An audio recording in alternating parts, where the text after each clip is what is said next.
Class 12 subject physics chapter number 1 वैद्युत आवेश तथा क्षेत्र। इसमें न्यूमेरिकल चल रहे हैं तो हम 15वें न्यूमेरिकल से पढ़ेंगे। इससे पहले के न्यूमेरिकल आप पिछली वीडियो में देख सकते हैं। तो देखिए 15वां न्यूमेरिकल क्या है। एक समान विद्युत क्षेत्र ई वेक्टर बराबर 3 × 10⁻³ आई कैप न्यूटन प्रति कूलम पर विचार कीजिए। इस क्षेत्र का 10 सेंटीमीटर भुजा के वर्ग के उस पार्श्व से जिसका तल YZ तल के समांतर है गुजरने वाला फ्लक्स क्या है। नंबर बी है इसी वर्ग से गुजरने वाला फ्लक्स कितना है यदि इसके तल का अभिलंब x अक्ष से 60 अंश का कोण बनाता है। तो देखिए इसमें क्या है, एक समान विद्युत क्षेत्र ई वेक्टर यानी ई वेक्टर का मान कितना है 3 × 10⁻³ आई कैप न्यूटन प्रति कूलम। नंबर 1 इस क्षेत्र का 10 सेंटीमीटर भुजा के वर्ग के उस पार्श्व से जिसका तल कहां पर है YZ तल के समांतर है। अब देखिए वर्ग है और वर्ग का तल YZ तल के समांतर है। तो देखिए ये हमने इस तरीके से ये अक्ष बनाया, ये x अक्ष, ये y अक्ष, ये z अक्ष, ये z अक्ष इस तरीके से। तो इसका जो तल है वो ऐसे रखा हुआ है इस तरीके से। तल कहां पर है YZ के समांतर इस तरीके से। तो ये वर्ग है,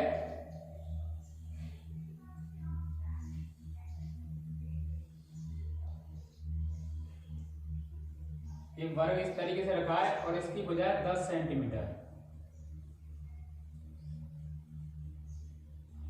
अब ये वर्ग इस तरीके से रखा है तो वर्ग के क्षेत्रफल की इसका तल ये हो गया YZ, ये वाला Z ये हो गया, Y ये हो गया। अब इसके क्षेत्रफल की दिशा ऐसे होगी x की तरफ। तो देखिए वर्ग की भुजा क्या है, नंबर ए निकालना है। वर्ग की भुजा 10 सेंटीमीटर है। वर्ग का क्षेत्रफल निकालें। सबसे पहले सेंटीमीटर को मीटर में निकाल ले रहे हैं। तो वर्ग की भुजा बराबर 10 × 10⁻² मीटर या 1 × 10⁻⁻1 मीटर। अब वर्ग का क्षेत्रफल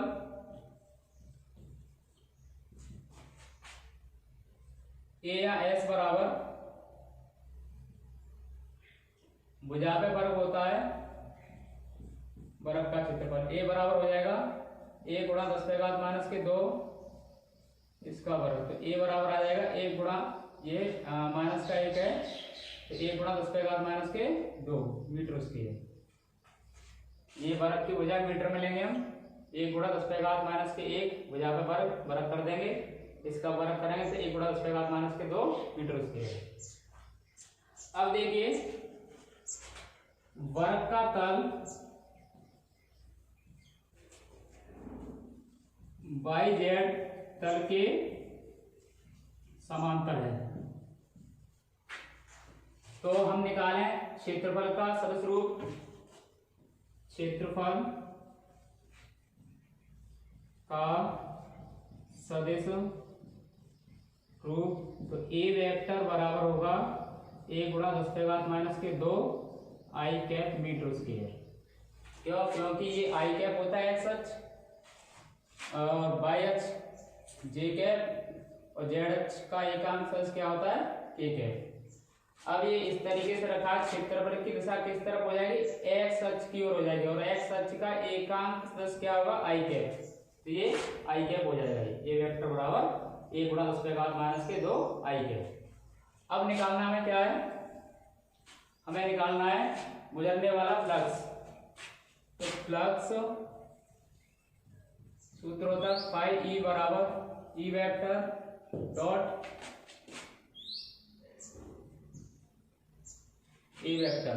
φE बराबर ई वेक्टर का मान है 3 × 10⁻³ आई कैप डॉट ए का मान है 1 गुणा 10 पे घात माइनस के 2 आई कैप 1 हो जाएगा। तो 5e बराबर ये गुणा करेंगे 3 गुणा 10 पे घात ये बचेगा 1 कितना, इसको हम सॉल्व करेंगे तो अब 5e बराबर इसको हम लिख सकते हैं 30 और इसका मात्रक लिखेंगे तो इसका मात्रक हो जाएगा न्यूटन मीटर स्क्वायर प्रति कूलम। ये वैद्युत फ्लक्स का मात्रक होता है। उसके बाद में बी में पूछा इसने किसी वर्ग से गुजरने वाला फ्लक्स कितना है यदि इसके तल का अभिलंब x अक्ष से 60 अंश का कोण बनाता है, यानी थीटा बराबर कितना है 60 अंश। तब 5e बराबर होता है EA cos थीटा। 5e बराबर E यानी कि E वेक्टर का परिमाण 3 गुणा 10 पे घात 3, इसका परिमाण निकालेंगे तो ये E वेक्टर इसका परिमाण निकालेंगे तो कितना आएगा 3 गुणा 10 पे घात 3। फिर ए वेक्टर का परिमाण, ए वेक्टर का मान 13, इसका परिमाण निकालेंगे तो यही आएगा 1 गुणा 10 पे घात माइनस के 2 और cos थीटा cos 60। 5e बराबर ये हो जाएगा, इसको सॉल्व करेंगे दोनों को तो ये 3 और ये घात 1 बचेगी प्लस की 30 हो जाएगा गुणा 1/2 cos 60 का मान। तो 5e बराबर हो जाएगा, यानी ग्राम 5e बराबर 15 न्यूटन मीटर स्क्वायर प्रति कूलम। ये कितना हो जाएगा इसका नोट कर लीजिए।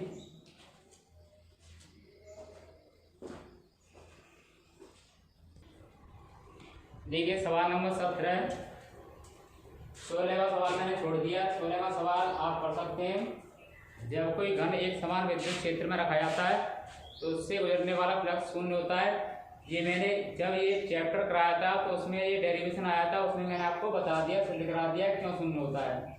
तो आप उस पीछे वाली वीडियो में देख सकते हैं।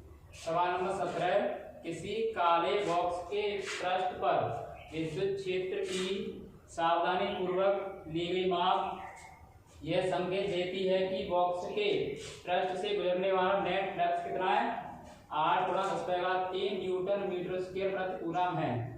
नंबर ए, बॉक्स के भीतर नेट आवेश कितना है। नंबर बी है, यदि बॉक्स के पृष्ठ से नेट बहिर्मुखी फ्लक्स शून्य है तो आप यह निष्कर्ष निकालने की बॉक्स के भीतर कोई आवेश नहीं है, क्यों अथवा क्यों नहीं। निकालते हैं।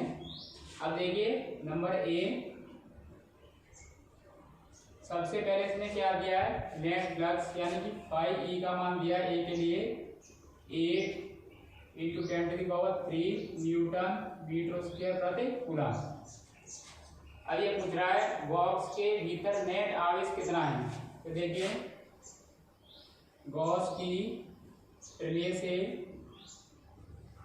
क्योंकि बॉक्स एक बंद पृष्ठ होता है, बंद पृष्ठ के लिए फ्लक्स का सूत्र जो होता है गॉस की प्रमेय से निकाला था 5e बराबर होता है Q/ε0। Q पूछ रहा है तो Q बराबर हो जाएगा 5e × ε0 यहाँ से।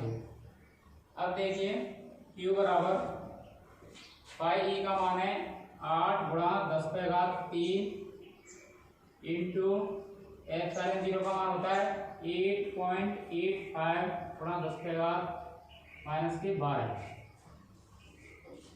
अब इसका गुणा करेंगे तो Q बराबर 8 × 40 4 8 64 और 4 68 हो जाएंगे 66, फिर 64 और 6 कितने हो जाएंगे 70। पॉइंट आएगा 1 2 अंक बाद पॉइंट यहाँ आ जाएगा गुणा 10 पे घात, ये प्लस की 3 है ये माइनस की 12 है तो माइनस की 9 बचेंगी। इसको हम लिख सकते हैं Q बराबर 7.08 गुणा 10 पे घात -7। या इसको पूरा लिख दो, पॉइंट यहाँ ले जाओ 2 अंक तो ये हो जाएगा 3 अंक ले आओ 0.0708 गुणा 10⁻⁻6। हमने 3 अंक बताया 0, 7 और 1 और 0 यहाँ पर, तो ये होगा 0.0708 गुणा 10⁻⁻6। इसमें 3 प्लस हो जाएंगे क्योंकि हम बाईं तरफ 3 अंक दशमलव को लेकर के आए हैं। ये क्यू बराबर हो जाएगा 0.071 गुणा 10⁻⁻6। ये क्या आ जाएगा, ये तो ये हो जाएगा 0.071, ये कूलाम में आया। अब ये हो जाएगा बैठाएंगे माइक्रो कूलाम। ये हमारा ए सॉल्व हो गया। बी देखिए, यदि बॉक्स के पृष्ठ से नेट बहिर्मुखी फ्लक्स 0 यानी कि फाई ई बराबर कितना है 0, तो आप यह निष्कर्ष निकालते हैं कि बॉक्स के भीतर कोई आवेश नहीं है। तो आवेश निकालेंगे तो वही सूत्र रहेगा क्यू बराबर phi E into epsilon 0, Q बराबर 0 इंटू एप्सिलॉन 0, क्यू बराबर बनाएगा 0। तो हमने क्या निष्कर्ष निकाला है कि बॉक्स के भीतर नेट आवेश क्या है 0 है। तो लिखेंगे इससे यह निष्कर्ष निकलता है, इससे यह पता चलता है कि बॉक्स के भीतर नेट आवेश 0 है। यद्यपि बॉक्स के भीतर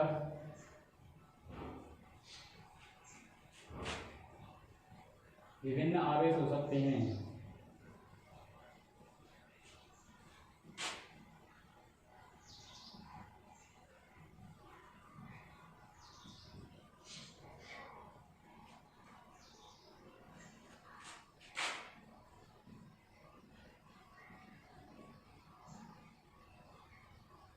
ये हमारा सॉल्व हो गया। इसको आप नोट कर लीजिए।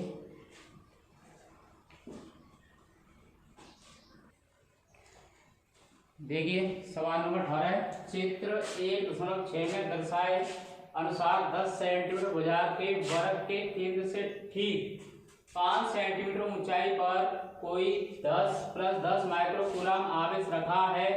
इस वर्ग से गुजरने वाले फ्लक्स का परिमाण क्या है।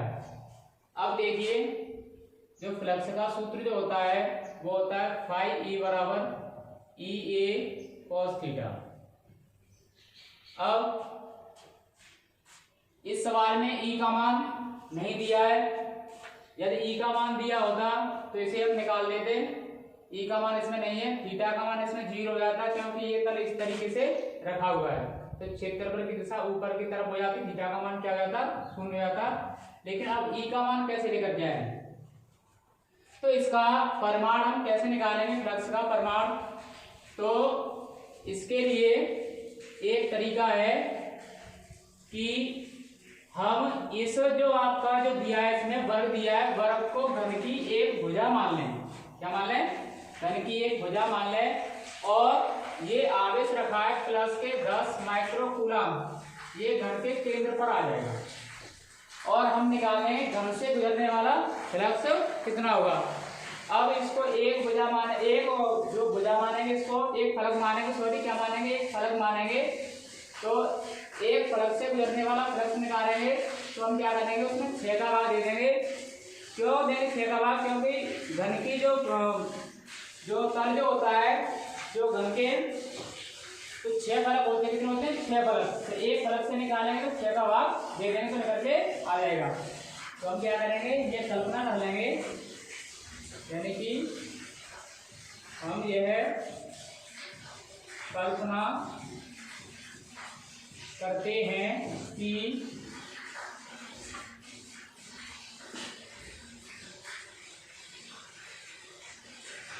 ये जो 5 सेंटीमीटर ऊंचाई पर दे रखा है ये केंद्र पर आवेश रखा हुआ है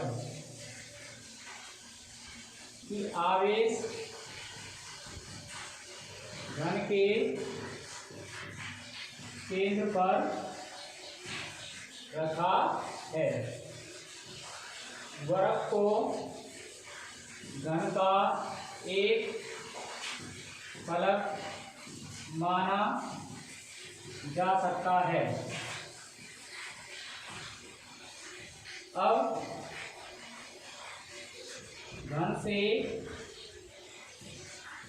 गुजरने वाला जो फ्लक्स होता है वो होता है Q/ε0 गॉस की प्रमेय से, क्योंकि घन एक बंद पृष्ठ होता है। अब वर्ग से गुजरने वाला फ्लक्स निकालें तो किसके बराबर होगा, यानी कि घन के एक फलक से गुजरने वाला फ्लक्स, घन के एक फलक से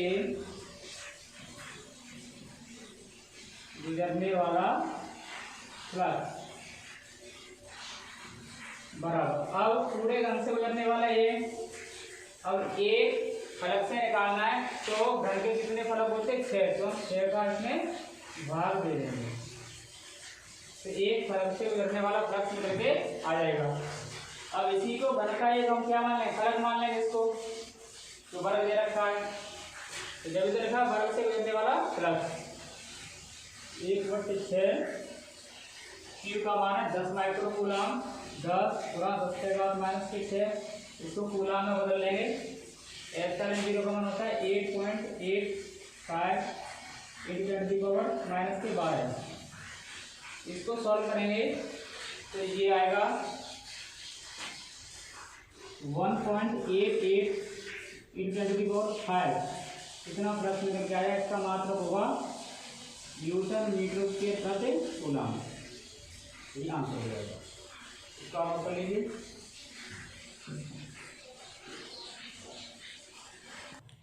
देखिए बच्चों, सवाल नंबर 19 है, 2 माइक्रो कूलम का कोई बिंदु आवेश किसी किनारे पर 9 सेंटीमीटर किनारे वाले किसी घनीय गॉसीय पृष्ठ के केंद्र पर स्थित है। इस पृष्ठ से गुजरने वाला नेट फ्लक्स क्या है।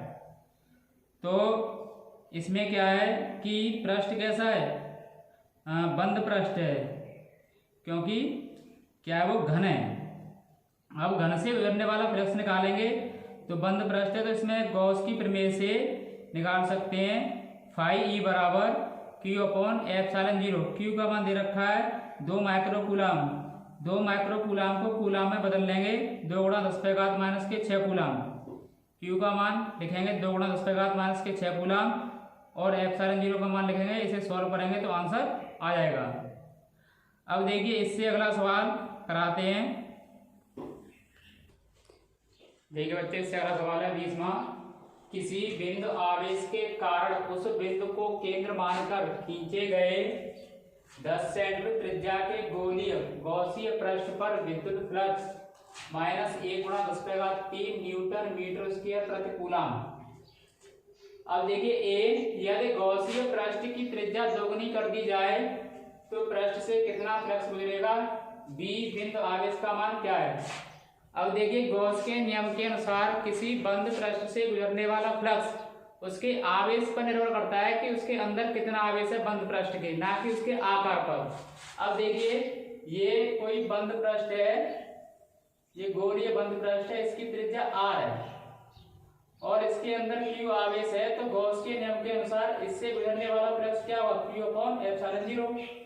इसी त्रिज्या को दोगुना कर दिया जाए इस तरीके से, ये त्रिज्या है 2r और आवेश कितना है, आवेश कितना है Q।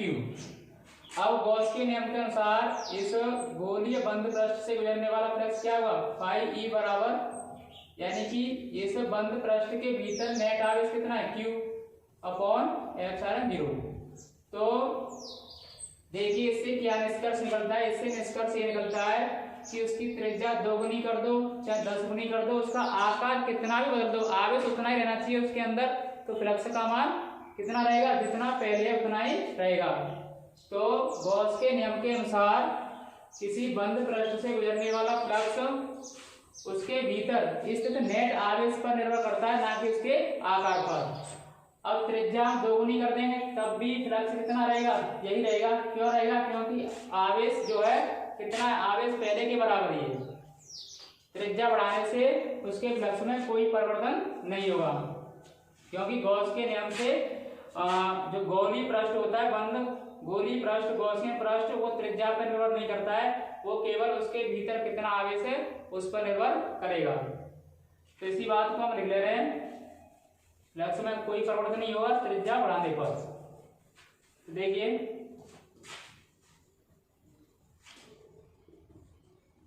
गॉस के नियमानुसार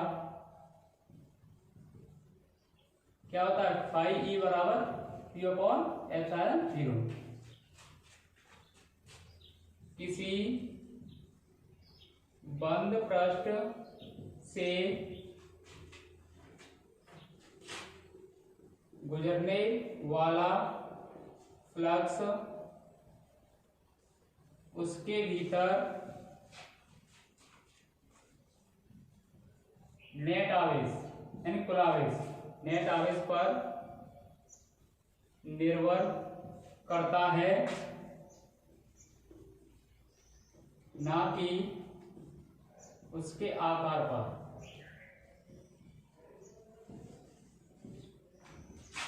त्रिज्या दोगुनी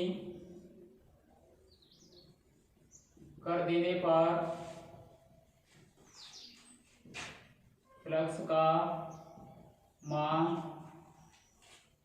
उतना ही रहेगा।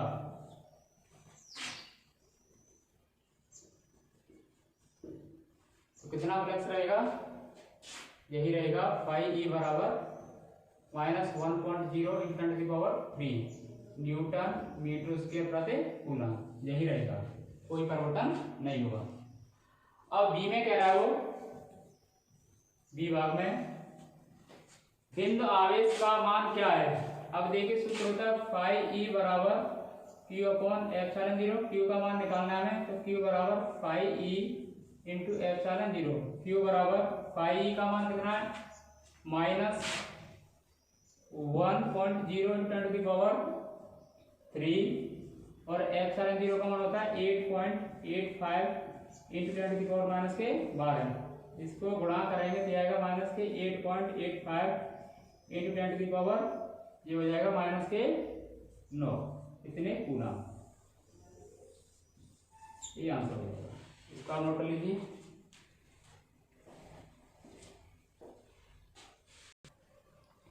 देखिए सवाल नंबर 21 है, 10 सेंटीमीटर त्रिज्या के चालक गोले पर अज्ञात परिमाण का आवेश है। यदि गोले के केंद्र से 20 सेंटीमीटर दूरी पर विद्युत क्षेत्र कितना है, 1.5 × 10⁻³ न्यूटन प्रति कूलम, त्रिज्या अंतर्मुखी है यानी अंदर की ओर है, तो गोले पर नेट आवेश कितना है। तो देखिए एक गोला है और गोले की त्रिज्या है 10 सेंटीमीटर, ये गोला है और गोले के केंद्र पर आवेश मान लिया हमने कितना है, Q है। चालक गोले पर अज्ञात आवेश कितना है, Q, इसकी त्रिज्या स्मॉल r मान ली जो दे रखी है, स्मॉल r क्या है यहाँ 10 सेंटीमीटर। अब देखिए उसने बोला है यदि गोले के केंद्र से 20 सेंटीमीटर दूरी पर, और गोले के केंद्र से 20 सेंटीमीटर दूरी पर यानी कि r ये दे रखा है 10 सेंटीमीटर त्रिज्या है इसकी, तो 20 सेंटीमीटर का गोले के बाहर होगा, तो ये गोले के बाहर ये मान लिया कितना है 20 सेंटीमीटर, ये नीचे लिख दे रहा हूं r बराबर 10 सेंटीमीटर, ये गोले की त्रिज्या। तो हम क्या करेंगे, एक गॉसियन पृष्ठ की कल्पना करेंगे इस तरीके से, जिसका केंद्र क्या होगा, इसका केंद्र होगा यही होगा जो छोटे गोले का है। अब देखिए हमें निकालना है, तो मैंने एक डेरिवेशन कराया आपको कि एक गोला है और गोले के बाहर कितना विद्युत क्षेत्र होगा, गोले के पृष्ठ पर और गोले के केंद्र पर। अब देखिए यानी कि हमने क्या किया, हमने 20 सेंटीमीटर त्रिज्या के दिए गए गोले के समकेंद्रीय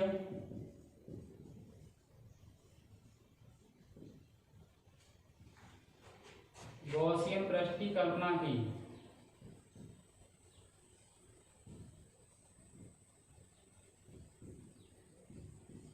अब देखिए जो बड़ी त्रिज्या है गॉसियन पृष्ठ की वो हमने कैपिटल आर मान ली 20 सेंटीमीटर, इसको मीटर में बदला 20/100, ये मीटर में हो गया, आर बराबर 0.2 मीटर। इस तरीके से अब इस गॉसियन पृष्ठ से गुजरने वाला फ्लक्स निकालेंगे तो उसके अंदर भी आवेश क्या आ रहा है, क्यू आ रहा है, तो हम निकालेंगे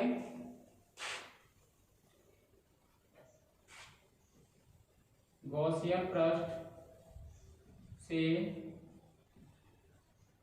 गुजरने वाला फ्लक्स, इन्हें डॉट निकालना, फाई ई बराबर होता है ई ए कॉस थीटा। ए जो क्षेत्रफल होगा वो गॉसियन पृष्ठ का होगा, क्योंकि गॉसियन पृष्ठ से गुजरने वाला फ्लक्स निकाल रहे हैं। तो इसमें त्रिज्या हम कौन सी लेंगे, ये वाली लेंगे, कैपिटल आर। कैपिटल आर त्रिज्या वो गॉसियन पृष्ठ की है, स्मॉल आर है वो किसकी है, गोले की है। तो हम ये वाली त्रिज्या लेंगे इस वाले क्षेत्रफल के लिए, ये वाली त्रिज्या। अब देखिए इसमें कोण चाहिए तो उसने बोला है कि विद्युत क्षेत्र किस ओर है, अंतर्मुखी है, यानी अंदर की ओर है। क्षेत्रफल की दिशा इस तरफ हो जाएगी, विद्युत क्षेत्र की दिशा इस तरफ हो जाएगी। दोनों के बीच का कोण कितना होगा, 180 अंश। उसने बोला है ई वेक्टर का मान जो कितना है, ई वेक्टर का मान है 1.5 × 10⁻³ न्यूटन प्रति कूलम। कहां पर है, अंतर्मुखी, अंदर की ओर। तो इसलिए ई वेक्टर तथा ए वेक्टर के बीच कोण थीटा बराबर कितना हो गया, 180 अंश। अब देखिए इसको यहां लिखेंगे फाई ई बराबर ई ए कॉस 180, तो फाई ई बराबर हो जाएगा -ई ए। अब गॉस की प्रमेय से इस बंद पृष्ठ से गुजरने वाला फ्लक्स निकालें तो क्या हो जाएगा, गॉस की प्रमेय से फाई ई बराबर, इसके अंदर कितना आवेश है, वही आवेश है जो इस गोले के अंदर है, छोटे वाले के। तो कितना माना हमने Q, तो Q/ε0। यहाँ लिखेंगे Q/ε0 -ई ए। यहाँ से Q का मान हमें निकालना है क्योंकि उसने पूछा है कि गोले पर नेट आवेश कितना है। तो विराम में गोले पर नेट आवेश, गोले पर नेट आवेश Q बराबर -ई ए/ε0। Q बराबर -ई ए का मान 4πr², गोले का क्षेत्रफल, और कौन से गोले का क्षेत्रफल है, गॉसियन पृष्ठ वाले का, इसलिए कैपिटल आर लिखा है इंटू ε0। अब इसके मान लिखेंगे, तो पहले आप इसको नोट कर लीजिए।